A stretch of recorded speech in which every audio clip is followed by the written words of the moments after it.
আজ আমি বানাচ্ছি মশলা ভেন্ডি ফ্রাই।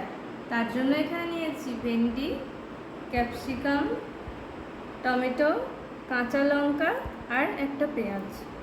ঢ্যাঁড়সের একঘেয়েমি পদ বাদ দিয়ে আজ ভাবলাম অন্যরকম কিছু একটা ট্রাই করা যাক, যেটা ভাত রুটি যে কোনো কিছুর সাথেই দারুণ লাগে। এটা বানানোর জন্য খুব বেশি সময় লাগে না। তো এটা বানানোর জন্য প্রথমেই আমি ঢ্যাঁড়সটা ভাজার থেকে একটু বড় করে কেটে নিচ্ছি।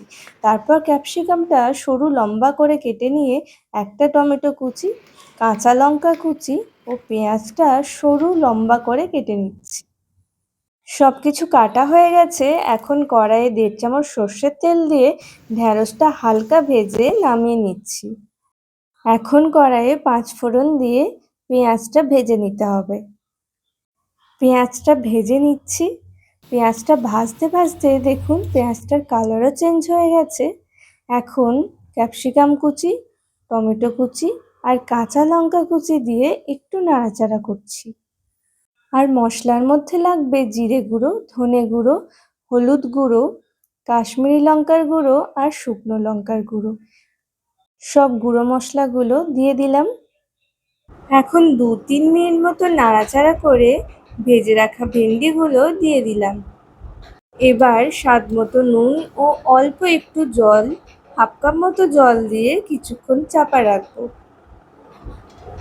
কিছুক্ষণ পরে দেখুন হালকা জল আছে, তাই আমি গ্যাসের ফ্লেমটা মিডিয়ামে রেখে শুকনো করে নিচ্ছি। ব্যাস রেডি মশলা ভেন্ডি ফ্রাই।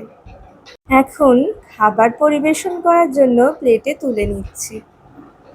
রান্নার সমস্ত ডিটেলস আমার ডেসক্রিপশন বক্সে আছে।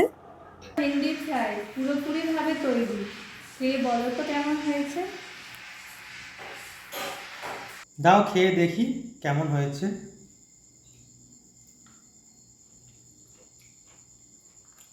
বাহ, দারুণ হয়েছে।